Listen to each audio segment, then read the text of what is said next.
Good evening, gentle listener, and welcome to Distractible. This episode, it's a fantastically festive nutcracker suite as whimsical Wade fondles then bounces on balls. Meandering Mark breaks rule 1 and goes underground to hammer his nuts. Baffled Bob buys a busty walrus, explores dark rooms, and serenades us with silly skateboard stunts. From destroyed dicks to tension tumors and anal fisting. Yes! It's time for That's Stupid. Let's do it. Now sit back and prepare to be distracted and enjoy the show. Hey everyone, welcome back to another episode of Distractible. I'm today's host. I was going to come up with something clever like Colin does on Whose Lines Anyway, but I couldn't think of anything. I'm going to say like near but not farther. It's Father Wade or something, but it didn't click. I'm your host. How we doing tonight? Yeah, something like that, but it didn't come. Anyway, I'm joined by my friends, Mark and Bob. Hey, boys. Why did you say it like that? Say it like what? That's how he always talks, except every other time he's ever talked. My friends, Mark and Bob. Is that better? Actually, it is better than what the original one I heard was, but good job, buddy. I don't like the thumb appearing. I understand what that is now. I just don't like it. Sam, you know what to do. Anyone who's not watching the video, you don't get to know what's happening. Why we're so confused and thrown off. Right as we started to go live with this recording, we were thrown off by Mark's thumb. Uh-huh. Yeah, it's really weird today. Don't know what to do about it. Gonna get it checked out eventually. That's a weird soundbite that people are gonna have now. They've got worse. They've got much worse at this point. That's true. That's very true. So what's new in your lives? Yeah, I'll just get mine out of the way. Bob said he had a banger. He might take over the episode. Yeah, whole episode. Yep. As you can see, I have moved. I'm not in my normal space. That's going to raise a kerfuffle. Okay, hold on. Brick house, picture frame. So somewhere in Oklahoma, I'm seeing white paint. So I'm thinking like somewhere in the southwestern region. Mark, I'm going to figure out exactly where you are and the world will know. All right, cool. But yeah, no, just doing VFX stuff for the movie. So yeah, just more movie stuff as usual. I could talk about lenses some more. Talk about the sequel to your movie. What's the sequel going to be? Have you filmed it yet? God, no, surprisingly, I haven't. Is it a trilogy or is this more of like a cinematic universe where you're going to have like 50 movies a year coming out? No. Short answer. Follow-up question. Who's going to play you in the adaptation of the novel of the behind-the-scenes story that you're going to write about this? You're going to write a novel about the behind-the-scenes stuff. I think Mark Ruffalo should play you. I think that's an interesting choice. I don't think it's a good choice. What about Mark Hoppus? He's already got your name and he performs in a band, Blink-182. He plays bass. It's not good that you have to explain who he is. I had no idea. Okay. To be fair, if we told Mark Hoppus about Mark, we'd probably have to explain too. So, just saying. Very offensive for him to not know that. But no, yes. What was the question? Who plays you? Yeah, who's going to play you in the screen adaptation of the behind the scenes? It's actually going to be oh man, who played Cruella de Vil? Meryl Streep? Yeah, it's going to be Meryl Streep. I was thinking Emma Stone. I thought it was Emma Stone. Emma Stone was oh wait, no, yeah. What was she? I don't even remember. Emma Stone plays the girl who like becomes Cruella de Vil. The main bad guy in that movie, the Emma Stone movie, is the Countess or whatever. Oh, was there a new one where it's like a young Cruella de Vil? The Emma Stone Cruella movie is like the origin story type deal. I see. It's either going to be whoever Meryl Streep, Emma Stone, or Catherine Zeta-Jones is going to play me. Why Catherine Zeta-Jones? Why not? I get the Cruella connection. You get the Cruella connection? Good. Not many people would. Me among them. Real lore aficionados get it. Yeah, absolutely. We don't need to explain it. It'd just be reiterating. It'd be like me talking about lenses again. People just know. We've hidden clues throughout the 3 of our playlists over the last 10 years on YouTube. So if people really go back and rewatch those, they'll find what we're talking about. Specifically the ones that are still monetized, those playlists. So that's what's going on in my life. Nothing new. Yeah, pretty boring. You sounds like you're really enthusiastic about it. Like you're not sick of it at all. No, I'm happy with it. It's just like it's the same stuff. This is what even Wade was talking about when I came in here. I was telling him like, yeah, I'm out of town doing movie stuff, and he goes like, oh man, I thought you were done with that, and I go, nope, it's not out yet, but it's the same stuff. It's there's nothing really new to say. It's just like, well, and as soon as it comes out, you have to go back to working on the 10th year anniversary edition and all that. Like, yeah, this has been coming out for a movie. This has been coming out on a very fast timeline. Movies take a while. Oh, I know it has. It's insanely fast. Okay, but when do we get the Christopher Nolan cut? That's what I want to know. The Christopher, does he digitally replace me? I can't even talk about it because it's like got to get into spoiler territory, but we just had a conversation of like turning every shot into a VFX shot, but I can't say why. That sounds like a really positive place to be after a movie with so much practical filming. Probably don't spoil this thing you've been working on for over a year, but is almost out, but is not. Unless you want to hear first, breaking news, exclusive Distractible. I bet we could get that fish to come on here and say breaking news just so that then you can spoil your own movie. Breaking news! But yeah, that's it. Anyway, Bob, your vastly superior small talk. Okay, yes. I'm sorry, that's all the time we had for small talk. Yes. I'm just kidding, Bob. You go ahead. Okay, that was... Well, now I don't want to tell the story, but I will because I love the listeners and the watchers. So you know how sometimes like people who have shows or YouTube channels sell merch? We don't do that, but you know how sometimes people do that? I bought one of those times some merch. There was a YouTuber called Alan Pan. Sorry, I didn't say your name right. He aspired to be a Mythbuster and like almost was, but they didn't accept him onto the show. He was going to be like one of the like Tori Belleci. I actually know this story for once. I don't know this one. You know the story? I do, yeah, but go on. I actually know something for once. He aspired to be a Mythbuster, and his whole YouTube channel is like him making outlandish, very Mythbustery kind of inventions and like lasers and magnetic shoes where you can walk on the ceiling, this kind of stuff. And he discovered at some point in the not too distant past that the Mythbusters trademark had expired. Like the Discovery Channel or whoever owned it like didn't renew it or however that works. And he, for like a couple $100, I think, got the rights to sell Mythbusters merch. It was like a limited part of the trademark, but he basically did a line of like t-shirts and a couple things. And one of the shirts, I thought this was very funny, and he got in some trouble and got a cease and desist letter, and I don't know what the resolution was, but I think he had to stop selling it eventually. But I bought one of the shirts before they were no longer available, and the shirt is called Busty the Walrus. If you remember, Jamie Heineman was one of the hosts of the show, and he kind of had like a walrusy look. He always wore a beret. He had like a very big mustache. It's him, his head on a walrus with a huge rack. That's it. It's funny. I wasn't even sure if I'd wear the shirt in public, but I bought that way the hell a long time ago. And this week I got a notification that my package had been delivered, that my Busty the Walrus shirt was ready for me to enjoy. And I was like, that's weird. I didn't get a package today. And I looked at it. It was delivered to the house we used to live in oh no. before we moved several months ago, and I forgot that I had ordered this thing literally more than half a year ago. So the people who bought who moved into our previous house got a random package delivery of Busty the Walrus, and it says Mythbusters like written by a 5-year-old, really sloppy underneath it. I wish I had like, I don't know, hidden cameras or something. I don't. That'd be super illegal. But I would just love to see the reaction of like, oh no, I got this package. It's for the previous occupants. Oh no, I wonder what's in it. I hope to God they opened it. And I hope to God they wear my Busty the Walrus shirt, but I have low hopes for that.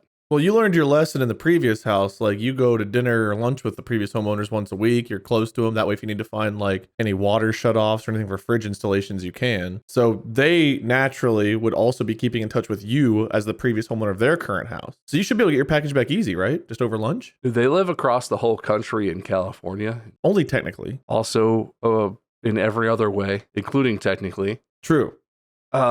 What did you say? All those words. I'm having like a... Listen, don't listen to that, man. We keep in touch? Is this a thing I told you I did? No, remember during Bob's Fridge where the guys working on your house, they were all like, can't you call like the previous homeowner and have them like tell you where the shutoff is? And you went on this rant about how you go to lunch with her every week, your best buddies, because you bought their house. Ah. So it was a classic reference to that. That episode was recorded a couple years ago now. I just want to throw that out there, and I do not re-listen to it with any regularity. I've got to be honest. But you lived it, so you remember, like, right? Here's what you actually do. Okay. What you do is you have started the process, right? You have started the process of confusion for this family, whoever they are. You started with Busty Heineman, right? So now what you need to do is you need to get a cardboard cutout of Jamie Heineman, attach a rack on that cardboard cutout, hide it in the woods outside of their house, like in the backyard, and then slowly and steadily incorporate more, like make it so, sneak into the house, change, put a DVD in whatever entertainment player that just is a digitally altered version of Mythbusters, but Jamie Heineman just has huge tits the whole time. Like use AI to add boobs to Jamie Heineman in a Mythbusters episode. Okay. If there's one thing I know about AI, it's very good about adding boobs to things. Or buy a sex doll and slowly over the course of time, you cut it up and you build your own Jamie Heineman with Busty. Cut the tits off of a sex doll and put it on a sex doll that you custom make of Jamie Heineman and place it in their bed, right? And in the attic, you'll slowly, as they're discovering these small things, be slipping in more cutouts of Jamie Heineman with Busty in the attic. Was there an attic? In like a Hey Arnold style shrine, like Helga's shrine to Arnold type deal. Okay. What you do is eventually you've stuffed the attic and you've slowly drip fed, and then they'll look into the crawl space of the attic and they'll notice some strange fluid and a few hairs drifting down from the corner, and eventually they'll peer their head in, and that's when they see the entire attic is covered head to toe with Jamie Heineman with tits. At that moment, their doorbell rings. They go to answer it. You've spent your Super Bunny Man money to actually get the real Jamie Heineman a boob job, and he's just at their door naked. Leading up to it, you get cameos. You order cameos from Jamie Heineman, edit them with AI to have tits, and say, call out their name, wish them happy birthday and Merry Christmas. And then you get him to announce his new Discovery Channel show, Mythbusties. Ooh. Buy commercial time only in their TV, like for their specific targeted ads. You go on Google Ads, you target this specific house, and then you like replace it. Buy their IP address, send them targeted ads and only them. Change their DNS settings so that they get rerouted to my internet. Yeah, this all sounds like it'll be worth it. The end. Cool. Good idea, Mark. Does this end with, do I have to like murder the whole family or something when this is all over? Or what's the... No. Why? It just seemed like it was going in a dark direction. That was the end. That was it. Oh. At some point, they'll probably cut their own head off and float into the treehouse outside, if I know my horror movies. Probably. Or just get naked and stand in doorways. So I thought you were going to talk more about the guy who bought the trademark. I know he was like getting cease and desists and all kinds of stuff. So have you actually gotten any more updates on what's happened with that? Because I what you said is as much as I know at the moment. I don't know him personally, and I believe the last video he posted on the topic, he was like, yeah, lawyers are involved, and I'm not going to talk about it anymore because the lawyers are involved. The merch is available until this date, and then that was it. And I don't know if there's been a resolution. But I imagine whoever owns the other Mythbusters trademarks did not find that as funny as the rest of the people on the internet did. Maybe next time they'll get their trademarks in order. Well, that's what you get for not remembering to re-up your t-shirt and printed mercantile trademark, whatever it was thing. I just really hope that they wear my shirt. I hope you get it. I hope you reach out and get it. I don't think I'm getting it back. They're not going to take time. They have our info, but I don't know if they have our new address. Probably at some point we communicated or sent documents or something, but like, they're not going to do that. They're either going to throw the shirt out or keep it or donate it to the Goodwill. And then maybe someone else can enjoy the Busty the Walrus shirt. I just want the shirt to be enjoyed. That's like my main concern. That's fair. That's very noble. How many of those are there? Maybe a couple hundred at most? I don't know. Very valuable, I assume. I have not personally yet seen a Busty the Walrus shirt. Do you think it was print on demand, or did he have to order a bulk order to get them in so he has a garage full of Busty Walrus tees? I don't think he's got extras. I think he took all the orders and then processed them once the ordering window was closed. I think that's how he did it. Never again. Busty's dead. I'm sorry. But that's a nice segue into our merch, which we don't have. So I'll just go into like the topic, I guess. All right. So I don't know exactly if we've done this exact thing. This might be the ever anticipated Hold My Beer Part 2. In my mind, what I want to talk about is things that we did growing up that we knew were bad ideas that we either did anyway or encouraged our friends to do. I don't know if I've talked about this or not, but my friend's mom had an exercise ball, one of those big like round balls you can like sit on and like stretch on and stuff. It sat in their family room, surrounded by sharp furniture with sharp, pointy wood corners. And we thought it'd be a good idea to jump off of things to try to land on it, balance ourselves, and become circus, whatever that's called when you balance on a ball. Circus folk. That's it. And thankfully, none of us died. Tyler was there. He was actually very good at it and never got hurt, whereas my friend Jared and I always pretty much landed the most painful yet not damaging ways, whereas Tyler somehow acrobatically always landed like on his feet and was always fine. Say always. How many times did you circle back to this activity? Just like a weekly thing? I don't know how long it lasted each time. Probably like 15 to 20 minutes, which felt like a much longer time when you're getting rug burn and scraped up and stuff all the time. But we probably did this at least 4 or 5 different occasions before I think we broke the ball.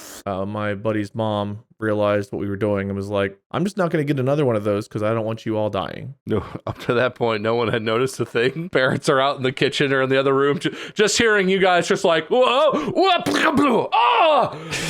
you go. They were doing this stupid thing called work where they trusted us to be responsible teenagers at the house. Did you silly billies fall down again? Oh my goodness. That is pretty much everyone's childhood, just hearing your kids screaming and yelling and then laughing, hopefully, after a period of silence where everyone was like, have I talked about nutball? That sounds familiar. Is that where you sit with your legs spread open and roll a thing? Is that? Yeah, that is that. I don't know if that was on this show or if that was just elsewhere that we talked about that, though. I think I've talked about it like maybe 3 peens, but I think it's been long enough, and I haven't told the full story in a while that I could reiterate it here. I did talk about it on Unis Honest, but there's probably people that haven't heard about the mythos of nutball. That might be where I know it from, actually. So nutball started out. This is like Kids Are Stupid and Hold My Beer sequel all in one, right? Kids Are Beer, part 3. I'm going to name drop the people that were there. This is Drew Thiel, Matt Howes, and Brandon Lechner in my basement, bored out of our minds, right? We're bored or something like that. We must have been bored because how else could you come up with this idea? We didn't have a ball at first. It wasn't a ball. It was this weird, like Dave & Buster's novelty foam hammer. And when I mean hammer, it's like the size of a cell phone. It's got a tiny little hammerhead on it, but it's made out of that like shiny, smooth, not leather, like kind of fake leather plastic that I don't think they make anything out of anymore. Was that dangerous? I think it's just they have stuff that's cheaper or easier to make now or something. Or it was poisonous. Probably asbestos based. I think it's the type of material that after like even a year, it starts to flake and peel. It's just asbestos with lead-based paint. It starts off-gassing mustard gas once it's out in the open air for more than 12 months. So we have this hammer, and we basically are sitting on the basement. You know, it's long. We're in the finished part, not the unfinished part, because that's the place of demons and despair. We never go there. Of course. And we're sitting across, and I think we just start hucking it back and forth, and then playfully aiming for each other's testicles, because you know, sack tapping was a thing in that era of junior high. Oh, it's in vogue. Yeah. It's in vogue. You knew you were in with a group if you were participating in the sack touching. No, not touching. Tapping. Tapping. Yeah, we did it differently in Ohio. The sack fondling, you know, where you just fondle your bro. Sack touching was not in vogue in this time. I am not standing by that statement. I meant tapping. No, we did the tapping version in my area as well. So same, yes, tapping. So it quickly became a game where we would be like, no flinching. Come on, you gotta let it go. And for some reason, the rules became like etched in stone. Like, okay, no flinching, or else it doesn't count. Whatever counts, I don't know. So throw it across the room. The hammerhead was great because it spun when it flew through the air, like Kratos throwing his axe. And eventually one of us got nailed right in the nuts.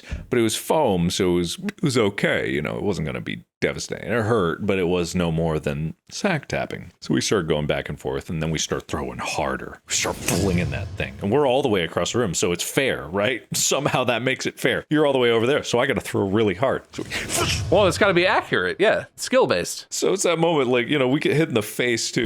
Oh, thank God. Get hit in the eye. Oh, God, man, I'm lucky. You know, I mean, this can't be going that fast, but it feels like a shuriken. Like, and it's that moment moment where you're just like, because it seems like it's going straight for lefty, but it misses by an inch. And it's not that bad. We play it back and forth, but it can't end there. But it does end there for Matt, Brandon, and Drew. But for me, the game lived on. And I know this is just fuel for people's masochism thing they have about me. He still plays to this day. He just finds a steep driveway and plays nutball solo. I throw the ball up the hill and just one last thrill. Mark Crab walking around at the bottom of a hill like, Someone walks by a dark alley and they just hear, psst, hey. And they look, it's so shrouded in shadows, but they see a bowling ball roll out of the darkness. And then I light a flashlight under my chin. Roll it. Come on, roll it. come on. Don't like that one? You open up your jacket, you just have a whole bunch of different balls and things. Or the Mario spiky balls just yeah. Anyway, I introduced it to the bandmates. I don't know why, but they took to it immediately. Suddenly everyone was playing nutball with not a ball. It was a half-filled Gatorade bottle spun across a linoleum floor because the half-filled made it spin. You know how people did the bottle flip challenge? Oh, yeah. It was like that, but landing perfectly bottom end straight into the sack of your opponent. That was the equivalent of landing it. Anyway, long story short, the band directors did not like this game, so we had to build an underground ring of nutball. You had Nut Club? First rule of Nut Club, don't talk about Nut Club. Oh, man. That does not sound like it means what I know it means in this context.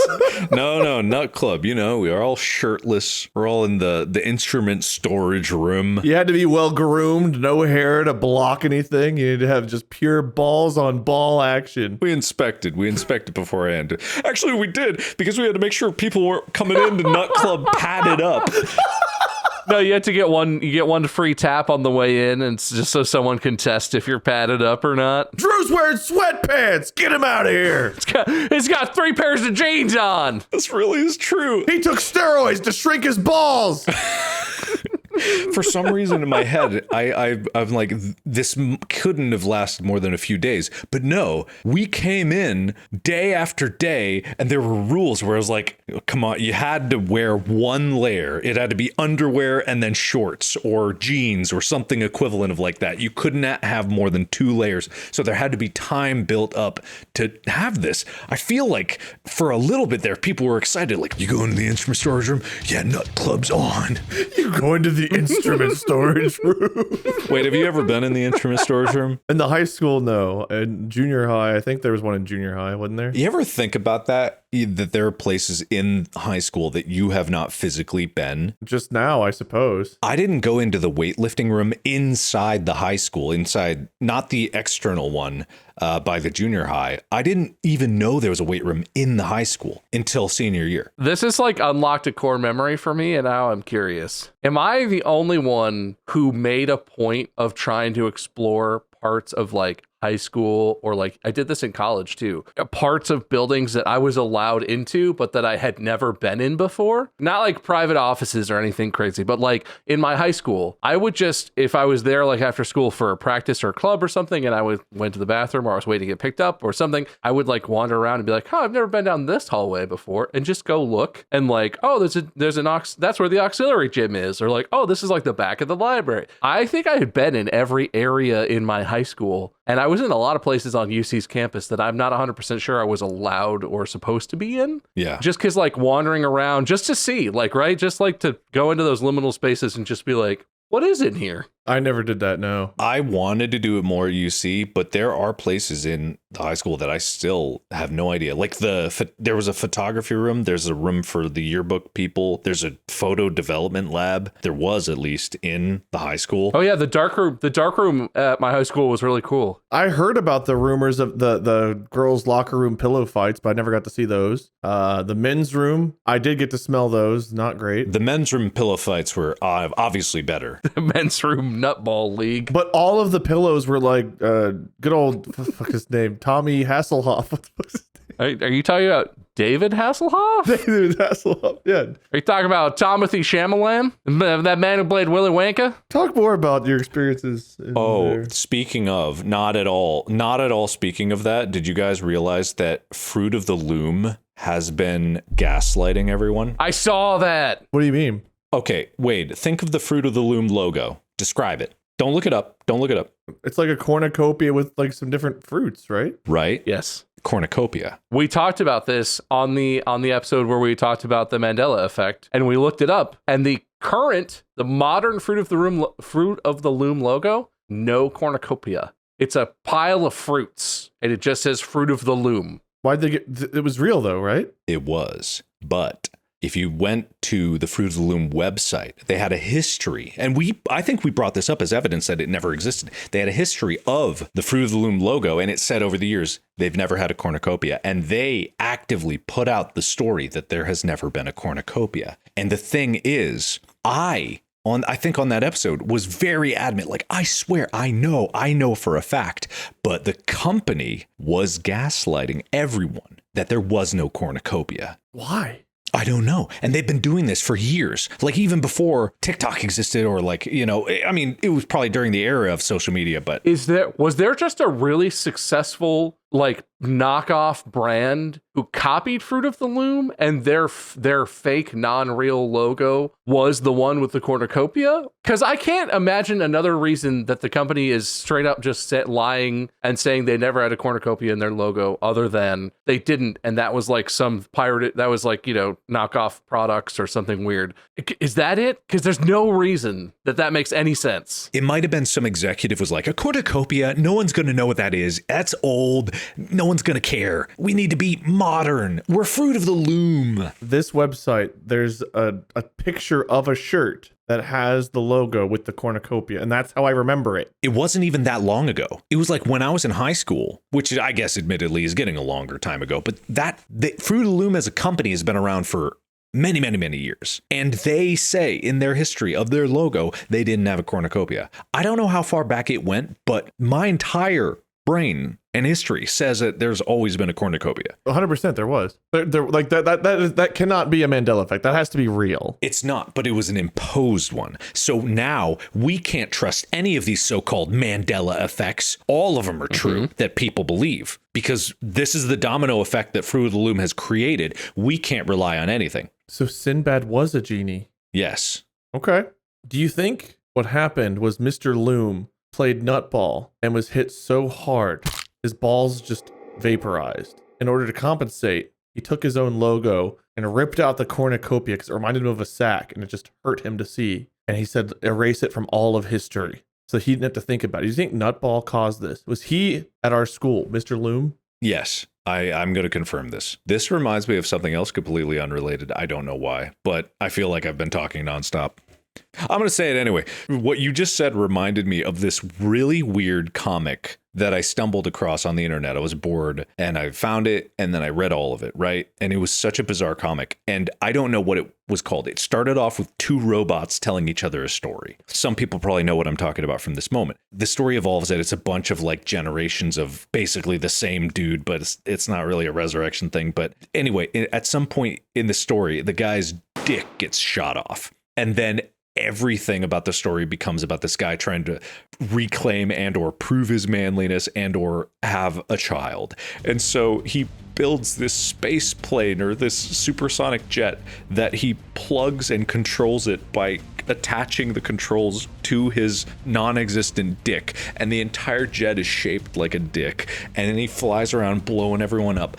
But when he got his dick shot off, he was riding a horse. And there were dinosaurs, I think. I don't know what was going on in this story, what this comic was, where it came from. I've never seen it referenced ever again. People probably know what I'm talking about, but that was the first 10th of the comic. And then it goes on and on. And eventually he meets a witch who takes his blood, and they have not sex. But then she gets pregnant, and he has a boy, and he crushes his legs. But the kid can take the pain. He doesn't need legs. And then he floats for some reason, but he needs boots, heavy boots, to not float. And that's great, because he's superpowered. And then he has a kid, and it's like an eternal challenge of seeing who can take the pain. And they keep crushing each other's legs and balls and ripping their dicks off, and I don't know what. And then spoiler alert, everybody watch out. Turns out at the beginning of that comic, when it was the two robots talking to each other, the one robot, the dumber one, was actually the evil son of the dad that was put in a robot body to not remember who he was, but then this other robot was telling him basically the whole story, and he discovered who he was, ruining everything. And then Dick Spaceship has to come back, and then it's like a hologram that becomes real and is the dad, the son, I don't know. And then they fight. Does he get his dick back? And he finds out that the real Dick was the friends he made along the way? I think yes. I actually think yes. I don't know what the name of this is, but someone on the subreddit this has unlocked another core memory. Please talk about this on the subreddit, because everything I've said about this comic, I might have some details wrong, but that is exactly what happens. I can't wait to look at the subreddit and see it all being about Dick shot off comic. And it was like 500 chapters.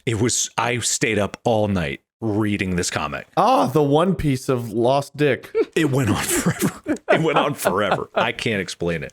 All right, I'm done. What's the topic of the episode? Am I supposed to talk about something? Dumb things that we did or our friends did. Oh yeah, I stayed up late reading that comic. That was the dumb thing that I did. Well, it was Nutball was your original answer, but we somehow devolved into Dick comics. It's all dick related. Anyway, Nutball, my friend got his balls blasted off, and then the band director said we couldn't do that anymore. Nutball, Fruit of the Loom, Dick comic, it's all part of the plan. You know the end of Fight Club, that's how it ended. Isn't there like an explosion? Yeah. Yeah, it turns out they're terrorists or something, and there's explosions, and it gets real crazy. It got really crazy. Nut Club was you say it. I'll laugh. I didn't. It took me a second to figure out what you wanted me to say, which I'm embarrassed about now. But were you going for it was nuts? Yeah. How many points do I get?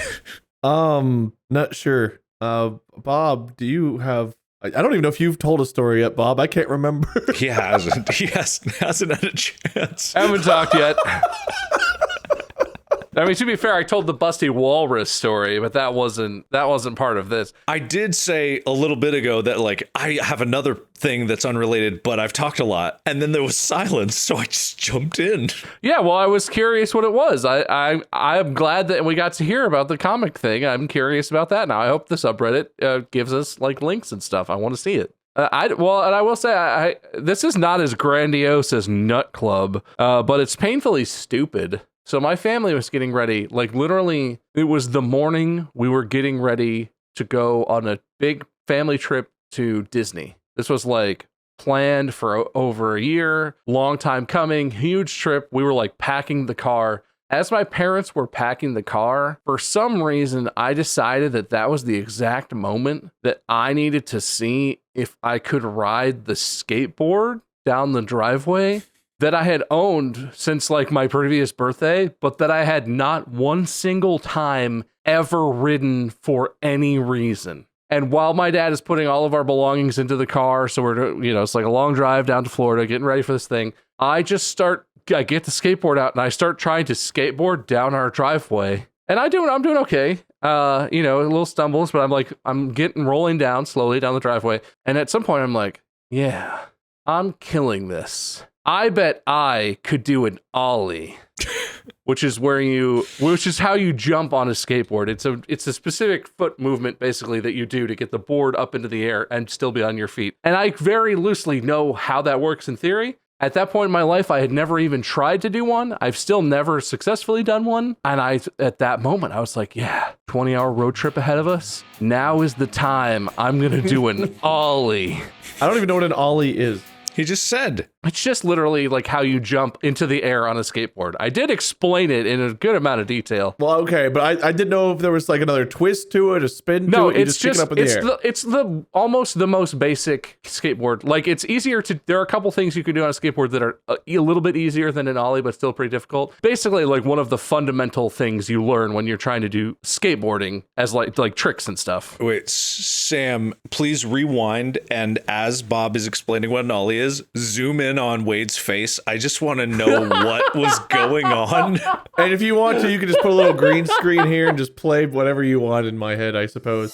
It's a specific foot movement, basically, that you do to get the board up into the air and still be on your feet. I don't even know what an ollie is.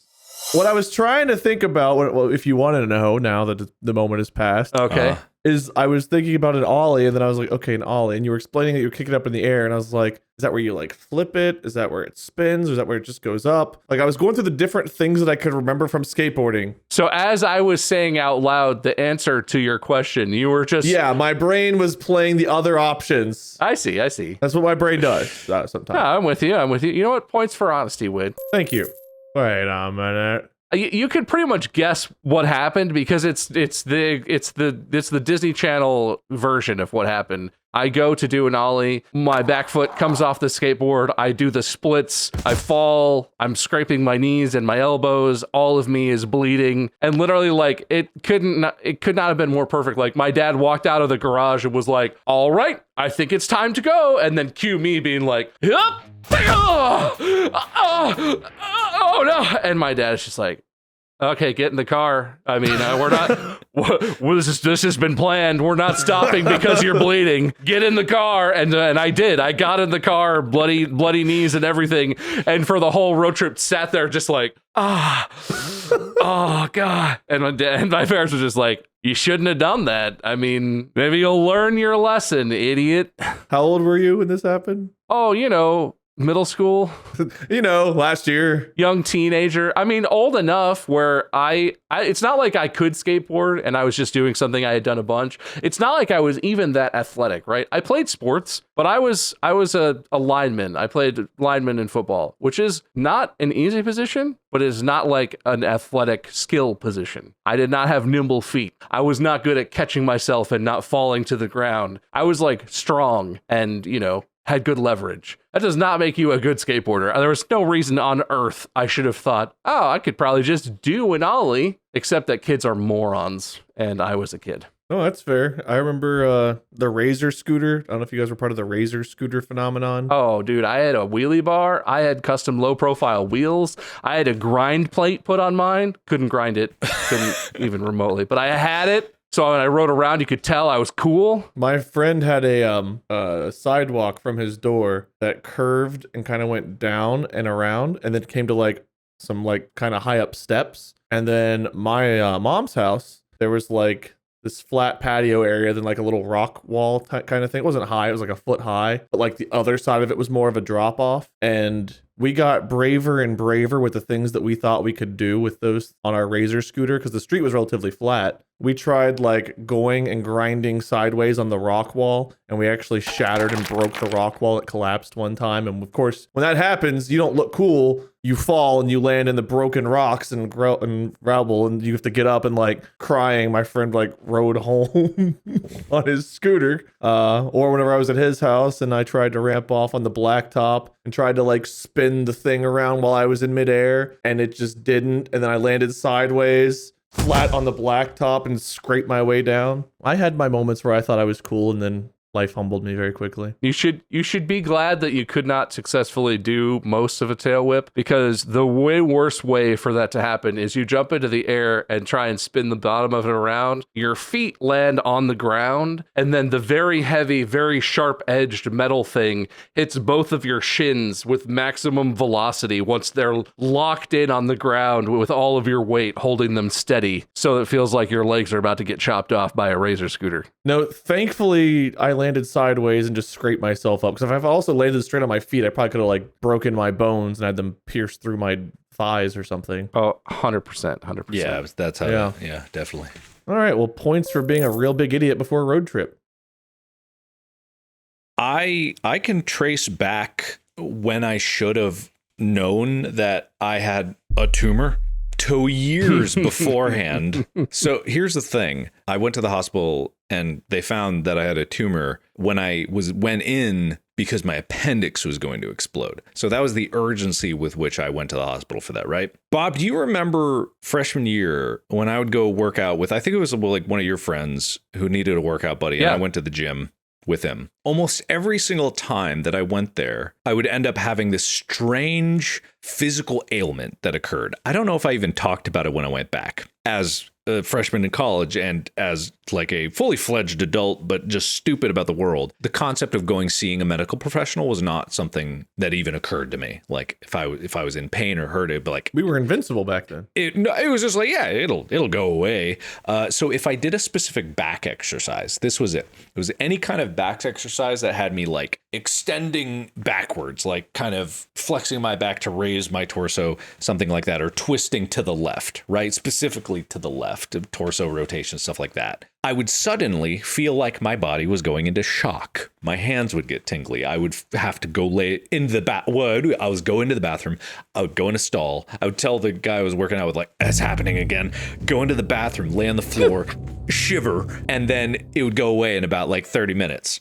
So, God, perfectly normal exercise routine. No, that just means you're working out really. That means you're doing it right. Stretch, shiver on the floor of the bathroom, we'll come back, stretch some more. This sounds like an exaggeration. This is legitimately the process. And Bob, if you ever if you've ever connected back with that person, he would tell you like this was a weekly occurrence. It wouldn't happen every workout, but it happened a lot. And it always happened with that specific workout. So after the 5th or 6th time that happened, I realized I probably shouldn't do that workout and I'll be fine. And I realized the specific type of tumor that I have is called the ganglioneuroma, which is a nerve tumor. It affects the nervous system right in my adrenal gland. So the tumor was in my adrenal gland. So something about exacerbating the left flexing of that spot would probably press on the tumor, causing some like crazy release of either adrenaline or some kind of hormone or like shock in my adrenal gland that would cause my whole body to kind of go into shock. This was 3 years prior to me actually discovering that I had a tumor.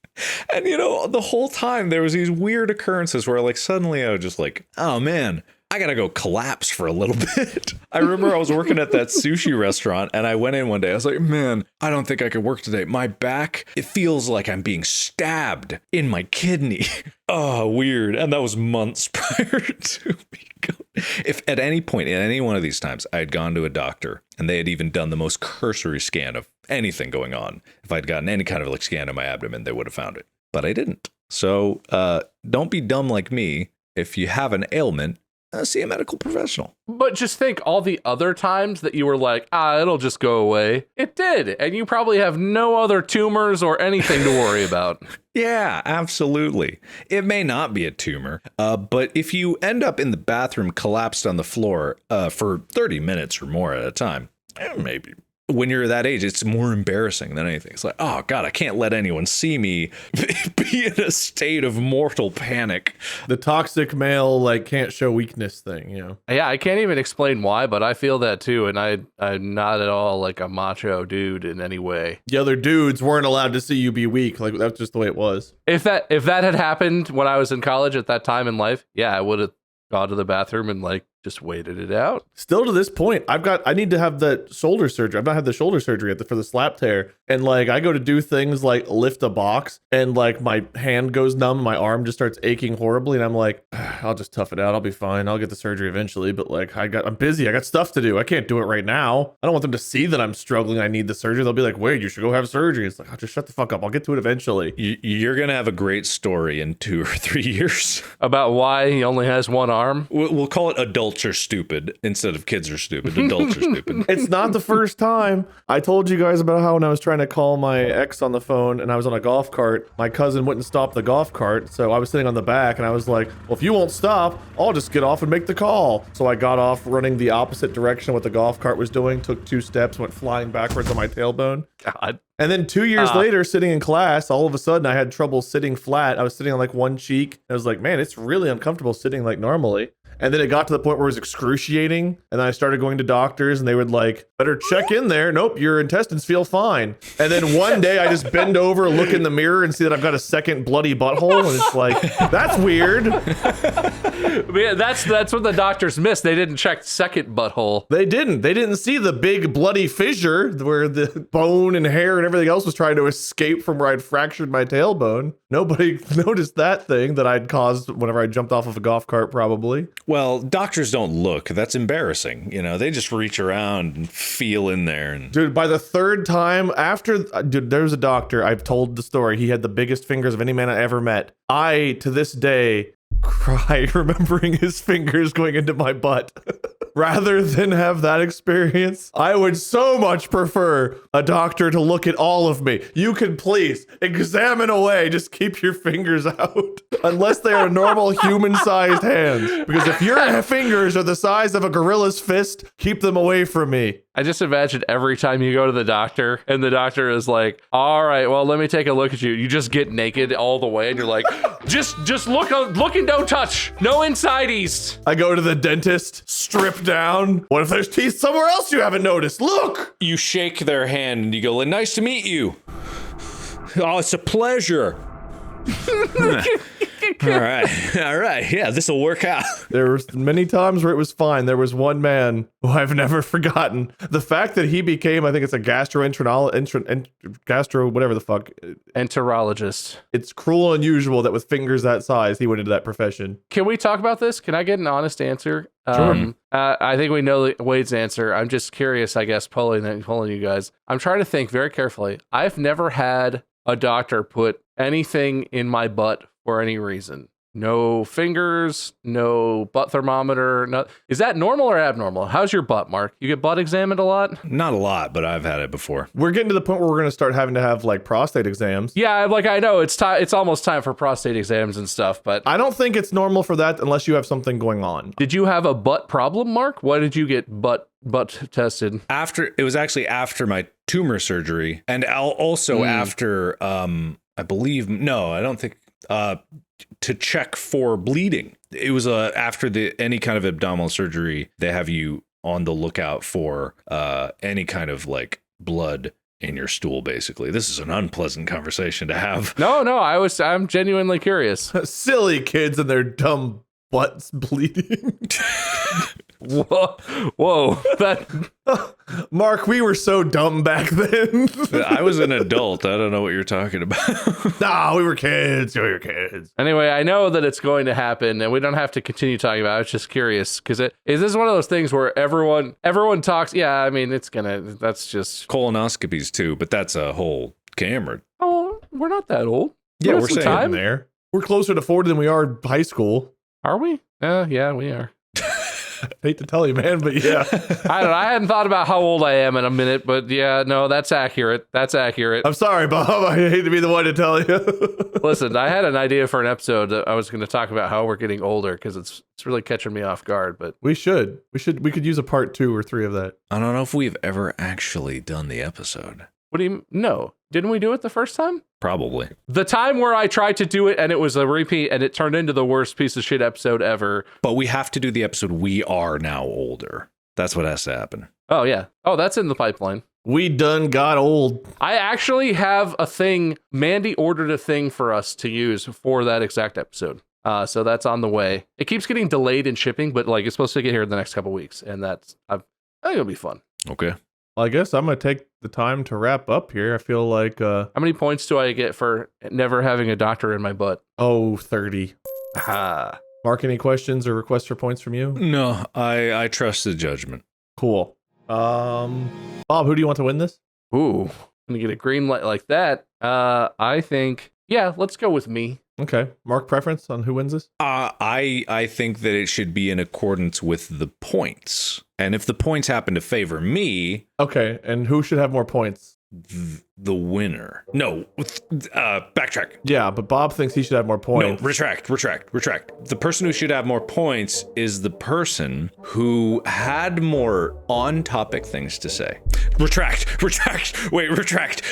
person Yeah, I like that. No, that's a good way to, yeah. who should have the most points should be the person who Talked about the most number of walruses. not necessarily, But maybe.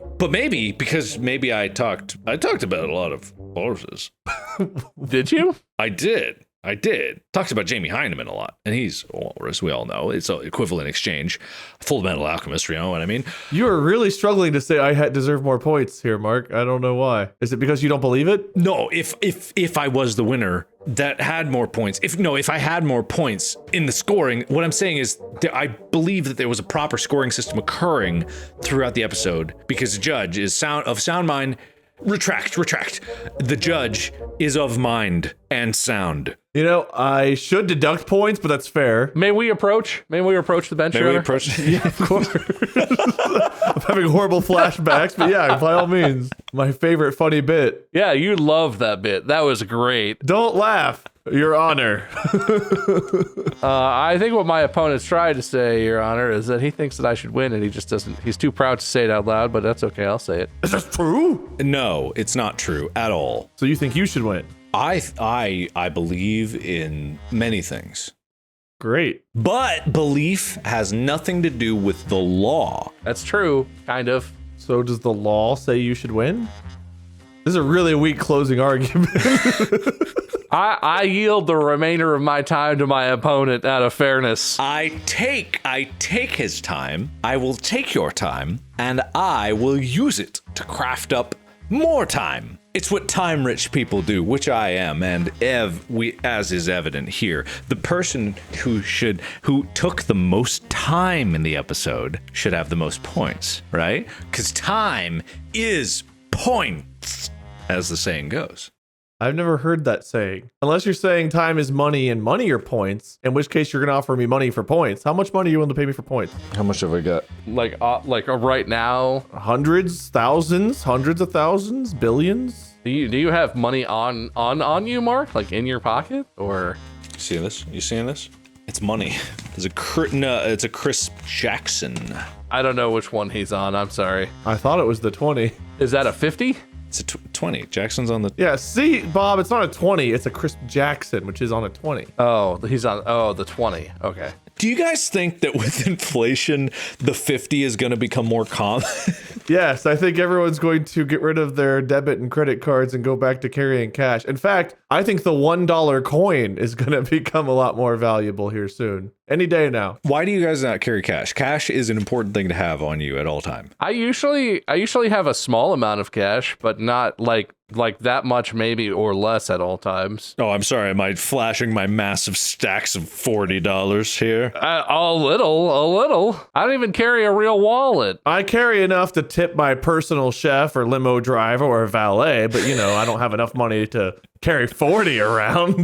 Has there been some advanced deflation happening? Is this worth a lot more than? I mean, it's not nothing. I'm not going to say it's nothing, but gas here in Cincinnati was $2.50 the other day, Mark. So it might be. Gas is like $7. I bought gas for $1.97 the other day. It was with like our Kroger discount, but $1.97 a gallon. That's fair. Our winner today is Bob. As the episode winner, it feels really good. I just want to say, even though Mark tried to literally bribe you live on camera. And I feel like he earned it, but your closing argument was just so much better, where you said you should win. Mark absolutely trounced me all up and down the episode. He talked way more than I did. I feel like his stories were better than mine by any measure.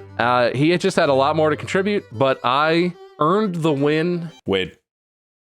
Wow, okay, he's really bragging. He's literally begging to get mugged next time he goes down the street. Mark, I will give you 1 point per dollar you send me. You got Venmo? No. I got Venmo. What? Why are you showing me cash and asking me about Venmo? I'm trying to bribe you. You guys don't carry cash? Yeah, I'll take your cash. You got Venmo?